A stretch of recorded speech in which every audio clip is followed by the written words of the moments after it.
తిరుపతిలో trade market ముసుగులో అనంతార్థ associate stock market అనే పేరుతో మహబూబ్ సుబానీ అనే వ్యక్తి 78 కోట్ల రూపాయల స్కామ్కు తెరతీశాడు.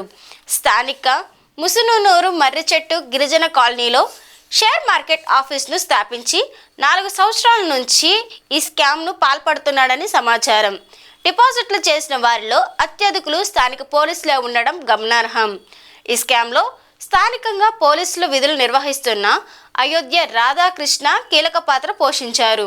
1 లక్షకు ప్రతి నెల 8,000 రూపాయల కమిషన్ ఇస్తానని సుబానీ చెప్పడంతో స్థానిక పోలీసులే కోట్ల రూపాయల పెట్టుబడి పెట్టినట్టు సమాచారం.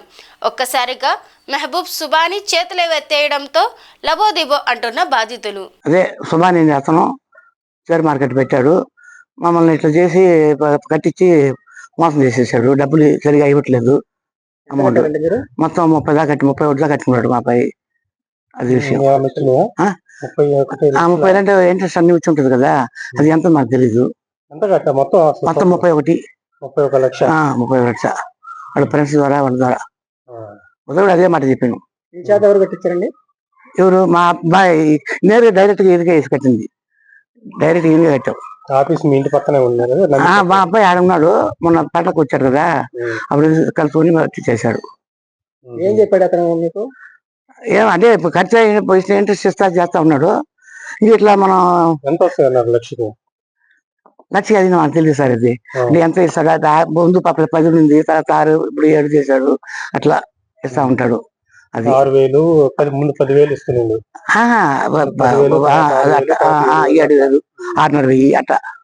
కంప్లైంట్ పెట్టారా? కంప్లైంట్ ఇచ్చారా? కంప్లైంట్ నిన్న పోయి ఇచ్చి వచ్చాం. ఏమన్నారు పోలీసులు? అది అన్ని రాసుకున్నారు, మొత్తం అమౌంట్ రాసుకొని పలానా పేరు అన్ని రాసుకున్నారు. అది ఇక్కడ ఎంతమంది కట్టారు ఇలాంటి వాళ్ళు? ఇప్పుడు చాలా మంది కట్టి ఉండేదా బజార్లో. ఇప్పుడు అందరూ ఇక్కడ కట్టిన వాళ్ళు కదా, అంతా పేదలు ఉండే కష్టపడి అట్లా చేసి ఇటు చేసి ఏదో ఒకటి కుదపెట్టి అమ్మగారు కుదపెట్టుకొని అది చేసుకొని వస్తాయని ఆశ కదా ఎవరికైనా సరే. అది డబ్బులు వస్తాయి కదా. ఇట్లా అన్యాయంగా ప్రజలు మోసం చేస్తారని మనకి తెలియదు కదా. ఇట్లా మనకి విషయాలు తెలియదు కదా. 1 లక్ష ఎంత వచ్చి ఉంటుంది? ఎంత మనకు సరిగా తెలియదు సార్. సగం వచ్చి ఉండొచ్చు, కొంచెం కాలు బాగా వచ్చి ఉండొచ్చు, మనకు అది తెలియదు. అందరూ చేరి మాకు ఒక న్యాయం చేయండి, డబ్బులు వచ్చినట్టు. అది అయ్యా, నెల్లూరు జిల్లా కావలి ముసునూరు. ఎక్కడేదో సార్లు పెట్టారు సార్ ఆఫీస్ అని, కొంచెం డబ్బులు వస్తే కట్టుకోండి అమ్మా నమ్మకంగా, మీకేం ఇబ్బంది ఉండదు అని చెప్పి నమ్మిచ్చారు సార్. బాగలేని వాళ్ళు కూడా వేసుకొని ఉన్నారు. బాగలేని వాళ్ళు కూడా, ఇప్పుడు మా ఆయన బాగలేనివాడు సార్, కిడ్నీలు పోయినాయి, ఆయనకి డయాలిసిస్ పేషెంట్.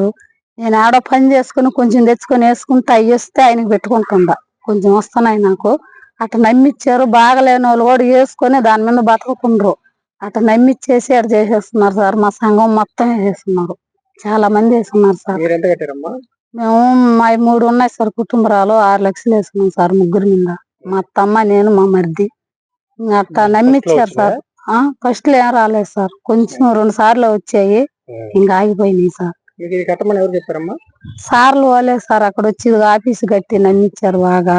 మొత్తం అందరు నమ్మేశారు సార్. బాగలేని వాళ్ళు కూడా వేసుకొని ఉన్నారు. అంటే అవి వస్తాయి, కొంచెం ఇల్లు నడుపుకునే వాళ్ళు ఉండరు. మేము ఇక్కడంతా కంప్లైంట్ పెట్టాం సార్. కంప్లైంట్ పోలీస్ ఆఫీసులలో కూడా పెట్టాం పోయి. అయితే వాళ్ళు న్యాయం చేయమని వాళ్ళని కూడా అడుగుతున్నాం సార్. అంటే మేము ఉన్న వాళ్ళు, మేము కాదు పేదవాళ్ళు, ఇళ్లలో పోయి పనులు చేసుకుంటాము. ఆ నుంచి వచ్చిందే ఏడ వేసుకుంటా అది చేసుకున్నాం సార్. ఆడ పోలీసు వాళ్ళకి ఆడ కూడా పెట్టాము, వాళ్ళని కూడా న్యాయం చేయమని అడుగుతున్నాం సార్. మేము చెయ్యాలి, ఎవరైనా చేసేవాళ్ళు ఉన్నా మాకు చెయ్యాలి సార్. మేము ఎస్టీ అనాథాలు సార్, చెయ్యాలి. మాకు ఆడ ఏం డబ్బున్న వాళ్ళం కూడా కాదు సార్. ఉన్న ఎత్తుకు పోయి ఆడ వేసుకున్న పనులు చేసుకుని, ఇళ్లలో పనులు చేసుకునేటి. మా ఆయన కూడా బాగలేని వాడే సార్. ఆయనకి పైపులు అన్ని నేనే కొనాలా, నెలకు 12,000 పైపులు కొనాలా, ఇంజక్షన్లు కొనాలా. ఇంకా అట్టే చేసుకుంటున్నాను సార్. నమ్మి వేసేసాను సార్. మోసపోయినాం, నమ్మిచ్చారు, మోసపోయినాము. ఎవరు దారి చెప్పాలో మాకు న్యాయం అట్ట చేయాలో తెలియట్లేదు సార్.